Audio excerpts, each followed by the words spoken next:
ونستعينه ونستغفره ونعوذ بالله من شرور أنفسنا ومن سيئات أعمالنا من يهده الله فلا مضل له ومن يضلل فلا هادي له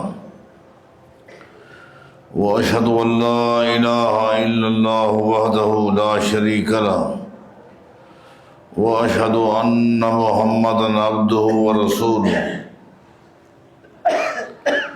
من يطع الله ورسوله فقد رشد واهتدى ومن يعص الله ورسوله فقد ضل وغوى أما بعد فإن خير الحديث كتاب الله وخير الهدي هدي محمد صلى الله عليه وسلم وشر الأمور محدثاتها وكل محدثة بدعة وكل بدعة ضلالة وكل ضلالة في النار. أعوذ بالله من الشيطان الرجيم. بسم الله الرحمن الرحيم. الله ولي الذين آمنوا يخرجهم من الظلمات إلى النور والذين كفروا أولياؤهم الطاغوت يخرجونهم من النور إلى الظلمات أولئك أصحاب النار هم فيها خالدون.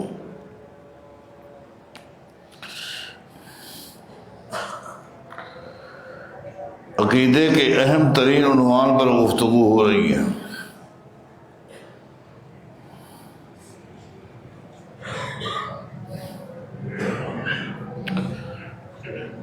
اللہ تعالیٰ کی ذات اور صفات کے حوالے سے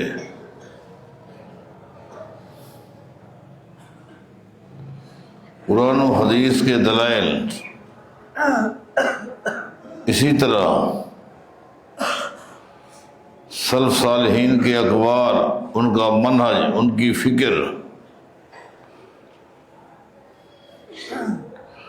آپ کے سامنے پیش کی گئی ہے.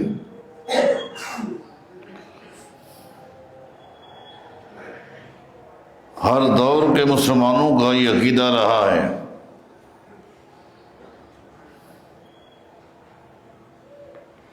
اور اسی عقیدے میں ہی سلامتی ہے.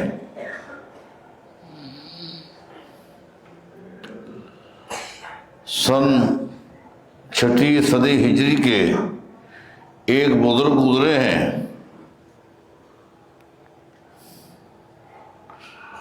اس بزرگ کے سب سے زیادہ عقیدت مند پاکستان اور ہندوستان میں ہیں. شیخ عبد القادر جیلانی رحمہ اللہ.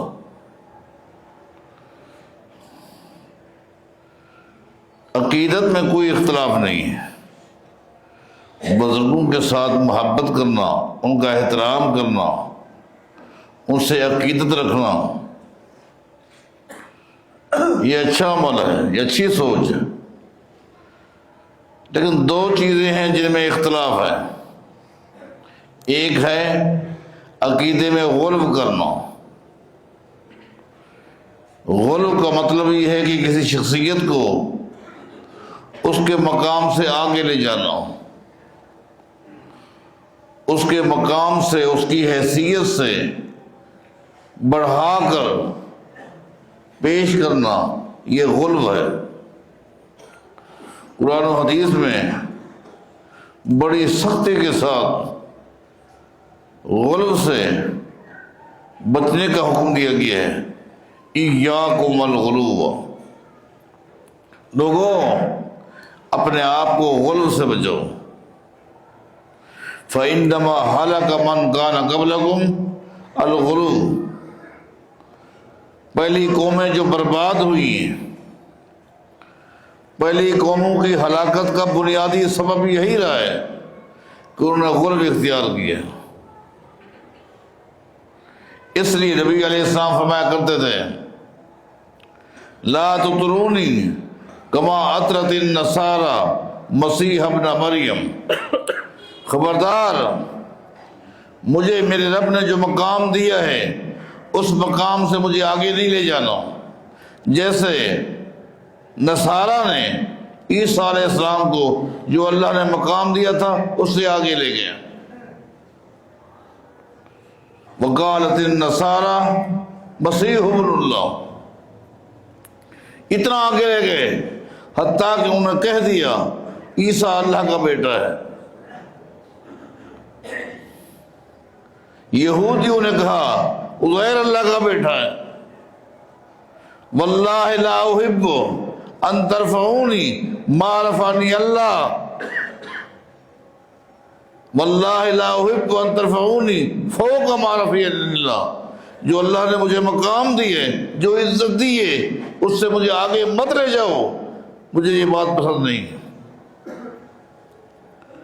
ہمارے بعض دوستوں نے اس بزرگ کے ساتھ عقیدت میں غلو کیا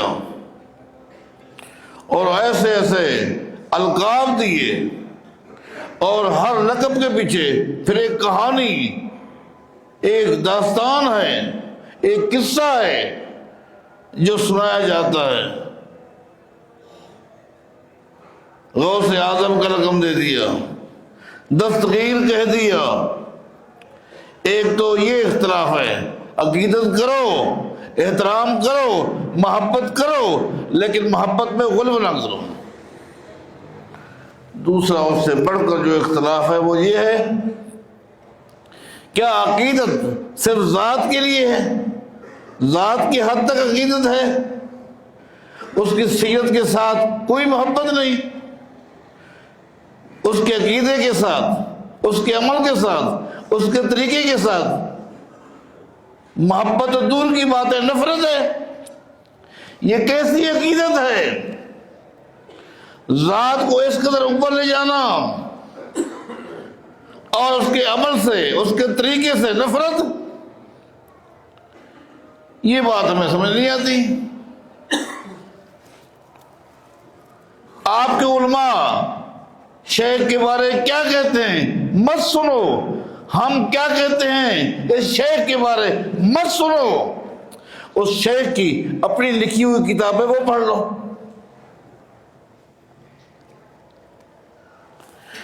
اس شیخ عبد القادر جیلانی رحمہ اللہ نے جو خود کتاب لکھی ہے غنیۃ الطالبین، اس کو پڑھ لو۔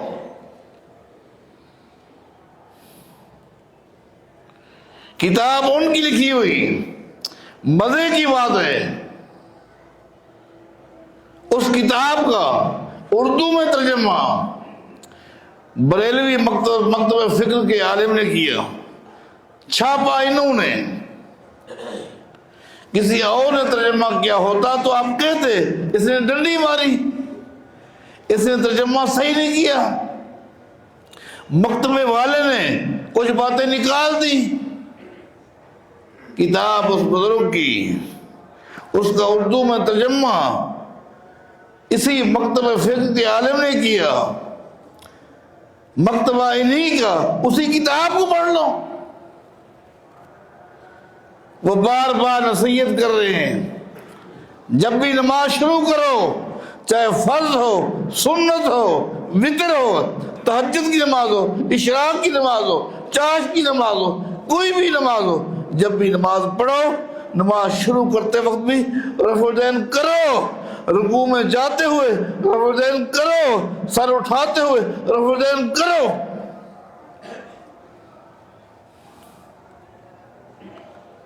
یہ بات تو سمجھ نہیں آتی، یہ کیسی عقیدت ہے؟ دو سجدوں کے درمیان جب بیٹھو، دو سجدوں کے درمیان بیٹھو اور دعا پڑھو، رب اغفر لی، رب اغفر لی، لکھا ہے کتاب میں۔ دوسرے سجدے کے بعد بھی ایک دم نہ کھڑے ہو جایا کرو، نہیں، جلسہ استراحت کرو، دوسرے سجدے کے بعد پھر بیٹھو، بیٹھنے کے بعد کھڑے ہو۔ تو مطلب یہ ہے کہ اس کی کسی عبادت کے طریقے کو آپ پسند نہ کریں، نفرت کریں، اس کے طریقے پر جو نماز پڑھے آپ کو اس سے نفرت ہو، تو یہ کیسی عقیدت ہے؟ اسی طرح جس عنوان پر ہماری گفتگو ہو رہی ہے، اتفاق ہے کہ آج خطبے کا دورانیہ انتہائی مختصر ہے، اس کے بارے میں آپ شیخ کی کتاب کو پڑھ کے دیکھیں، وہ کیا کہتے ہیں؟ وہ کہتے ہیں جب یہ نصوص سے بات ثابت ہے، نصوص سے ثابت ہے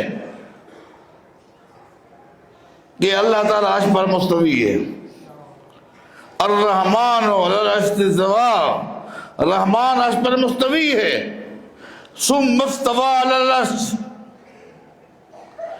پھر وہ عرش پر مستوی ہوا، الیہ یصعد الکلم الطیب والعمل الصالح یرفع، قرآنی دلائل ہے۔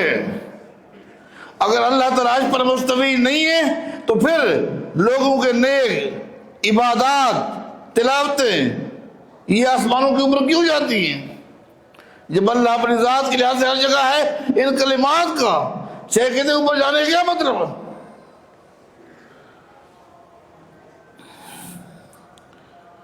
کہتے ہیں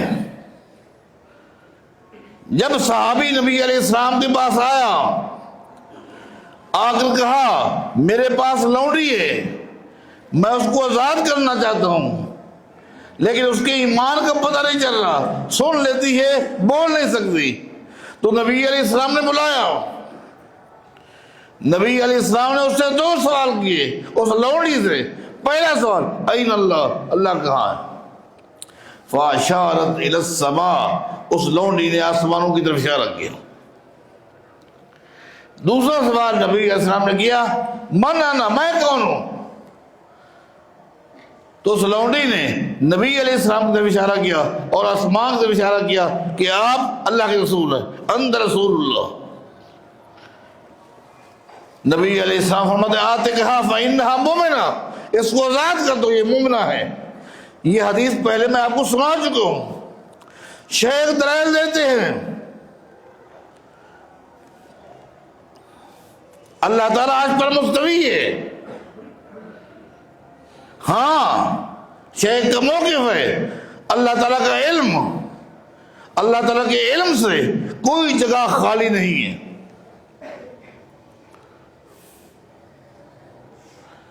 اور آج یہ بات بھی واضح کرنا چاہتا ہوں کہ اس میں کوئی شک نہیں کہ حناف باوجود اس کے کہ ان لوگوں نے عقیدہ امام صاحب سے نہیں لیا، لیکن احناف کے اندر بھی ایسے غیور لوگ موجود ہیں جن میں جمود نہیں ہے، جو حق کو سننے والے بھی ہیں، حق کو قبول بھی کرتے ہیں۔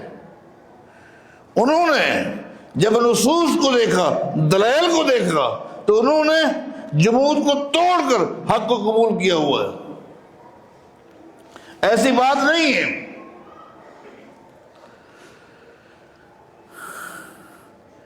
بریلوی مکتب فکر کے ایک عالم ہیں جو ان کے ہاں مفسر ہیں، مفسر قرآن ہیں، جنہیں مفسر قرآن کا لقب دیا گیا ہے، اور انہوں نے باقاعدہ قرآن کریم کی اردو میں تفسیر کی ہے ضیاء القرآن کے نام سے۔ ضیاء القرآن کے نام سے باقاعدہ ان کی تفسیر ہے۔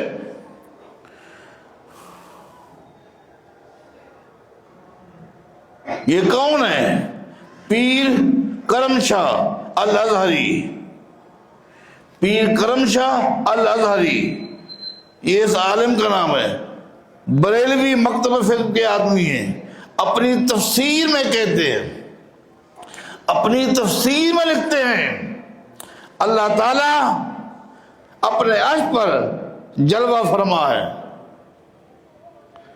اللہ تعالیٰ اپنے عرش پر جلوہ فرما ہے، ہاں اپنی مخلوق کے ساتھ لا تعلق نہیں ہے، بلکہ اللہ تعالیٰ کے علم نے، اللہ تعالیٰ کی قدرت نے پوری کائنات کا احاطہ کیا ہوا ہے۔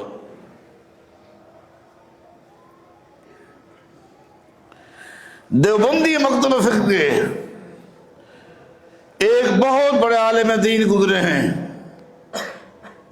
علامہ عبدالحی لکھنوی۔ ان سے جب پوچھا گیا کہ اللہ تعالیٰ کی صفات کے بارے آپ کیا کہتے ہیں، اللہ تعالیٰ کی صفات کے بارے آپ کیا کہتے ہیں، مجموعہ فتاوی پڑھ کر دیکھیں۔ انہوں نے کہا اللہ تعالیٰ کی صفات کے بارے مسلمانوں کے 3 مسلک ہیں، 3 مسالک ہیں، 3 مذاہب ہیں۔ ایک مسلک التاویل ہے، کتاب کا نام بتا دیا آپ کو، کیسے انصاف والی بات کہی ہے، جمود کو توڑ کر ایسے لوگ ہیں۔ ایک مسلک طویل ہے، مسلک طویل کی تشریح کہتے ہیں کہ وہ اللہ تعالیٰ کی ہر صفت میں تعویل کرتے ہیں۔ قرآن و حدیث میں جہاں بھی اللہ کے لیے ید یعنی ہاتھ کا لفظ آیا ہے تو ہاتھ کا معنی تعویل کرتے ہیں کہ ہاتھ سے مراد قدرت ہے، تعویل کرتے ہیں۔ ید کا معنی ہاتھ نہیں کرتے، قدرت کرتے ہیں۔ قرآن و حدیث میں اللہ تعالیٰ کے لیے جہاں بھی الوجہ چہرے کا لفظ آیا ہے تو الوجہ کا معنی چہرہ نہیں کرتے بلکہ اس سے مراد ذات لیتے ہیں، تو یہ مسلک التاویل ہے۔ آگے کہتے ہیں دوسرا مسلک التشبیہ ہے، مسلک ہے تشبیہ والا، کہ یعنی اللہ تعالیٰ کی صفات میں وہ تشبیہ سے کام لیتے ہیں، معنی میں بھی اور کیفیت میں بھی۔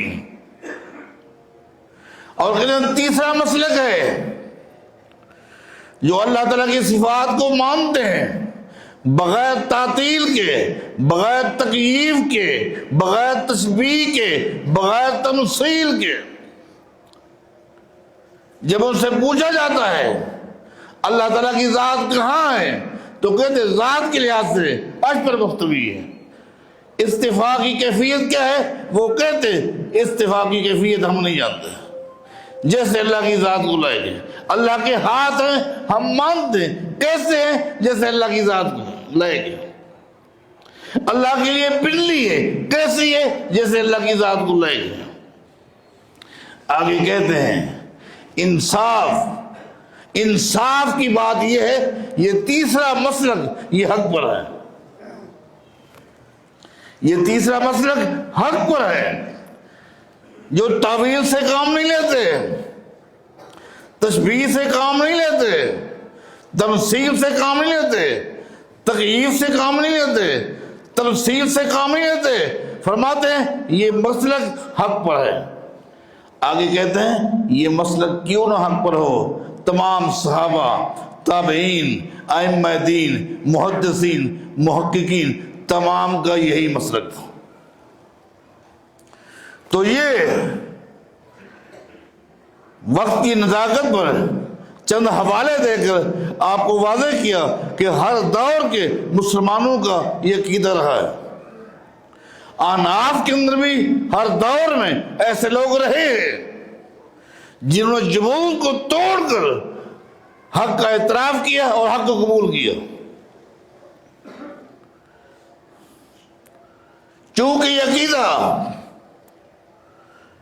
کوئی معمولی نہیں ہے، اس کی اہمیت کا اندازہ آپ اس بات سے لگے 3 صدی ہجری کے ایک عظیم امام گزرے ہیں، امام ابو زرع الرازی رحمہ اللہ۔ یہ بہت بڑے امام ہیں، اتنے بڑے امام ہیں، آپ نے پہلے بھی سنا ہوگا، اتنے بڑے امام ہیں کہ ایک دن ایک مجلس میں ان کے ایک شاگرد نے جذبات میں آ کر اپنے استاد ابو زرع الرازی کے بارے کہہ دیا کہ اگر میرے شیخ کو، میرے استاد کو 1,00,000 حدیثیں زبانی یاد نہ ہوں تو میری بیوی کو طلاق ہے۔ یہ جملہ تو کہہ دیا، پھر بعد میں سوچ میں پڑ گئے کہ میں نے کہہ تو دیا، کہیں ایسا تو نہیں اگر شیخ کو 1,00,000 حدیثیں زبانی یاد نہ ہوئی تو میری بیوی کو تو طلاق ہو گئی۔ پھر سفر کیا اور استاد کے پاس پہنچے، امام ابو زرع الرازی رحمہ اللہ کے پاس۔ امام ذہبی نے اسے تفصیل کے ساتھ بیان کیا۔ گئے اور شیخ سے کہا آپ کے بارے میں نے یہ جملہ کہہ دیا، پوچھنے کے لیے آیا ہوں کہ میری بیوی کو کہیں طلاق تو نہیں ہوگی۔ امام ابو زرع الرازی رحمہ اللہ نے شاگرد سے کیا کہا؟ امسک علیک زوجتک فی حبالک، میرا بیٹا تیری بیوی کو طلاق نہیں ہوئی، تیری بیوی کو طلاق نہیں ہوئی۔ اس لیے فرماتے ہیں اللہ کی توفیق سے، اللہ کی رحمت سے 1,00,000 حدیثیں میری زبان پر ایسی ہیں جیسے ایک مسلمان کی زبان پر سورہ اخلاص ہوتی ہے۔ اتنا بڑا امام، اس سے لوگوں نے آ کر پوچھا، آپ کے پاس آئے ہیں ایک مسئلہ معلوم کرنے کے لیے، ایک آیت کی تفصیل معلوم کرنے کے لیے آئے ہیں۔ پوچھا کون سی صورت ہے، کون سی آیت ہے؟ لوگوں نے کہا اللہ تعالیٰ فرماتا ہے الرحمن علی العرش استوی، رحمان عرش پر مستوی ہے۔ اس آیت کی تفصیل معلوم کرنے کے لیے آئے ہیں۔ تو امام ابو زرع رحمہ اللہ کا چہرہ سرخ ہو گیا، چہرہ سرخ ہو گیا، شدید غصے میں آ گئے اور فرماتے سنو، 2 چھوٹے چھوٹے جملے کہے، 2 تفصیل کے لیے 2 جملے کہے۔ کہا ہوا علی عرشہ، ہوا علی عرشہ، اللہ اپنے عرش پر مستوی ہے۔ دوسرا جملہ کیا کہا؟ وَعِلْمُهُ فِي كُلِّ مَكَانٍ، وَعِلْمُهُ فِي كُلِّ مَكَانٍ، اور اس کا علم پوری کائنات میں ہے، ایک چپا بھی نہیں ہے جہاں اللہ کا علم نہ ہو۔ آگے تیسرا بڑا خطرناک جملہ کہا، کیا کہا؟ وَمَنْ قَالَ غَيْرَ هَذَا فَعَلَيْهِ لَعْنَةُ اللَّهِ، اس کے علاوہ اگر کوئی اور بات کہتا ہے اس پر اللہ کی لعنت ہے۔ اسی 3 صدی ہجری کے ایک اور محدث کا آپ کو حوالہ دیتا ہوں، امام ابن خزیمہ رحمہ اللہ۔ یہ سب سے بڑے استاد ہیں کن کے؟ امام بخاری رحمہ اللہ کے۔ امام بخاری رحمہ اللہ کے سب سے بڑے استاد ہیں، علم کے سمندر۔ صرف ایک چھوٹی سی حدیث نبی علیہ السلام ام سلیم کے گھر جایا کرتے تھے،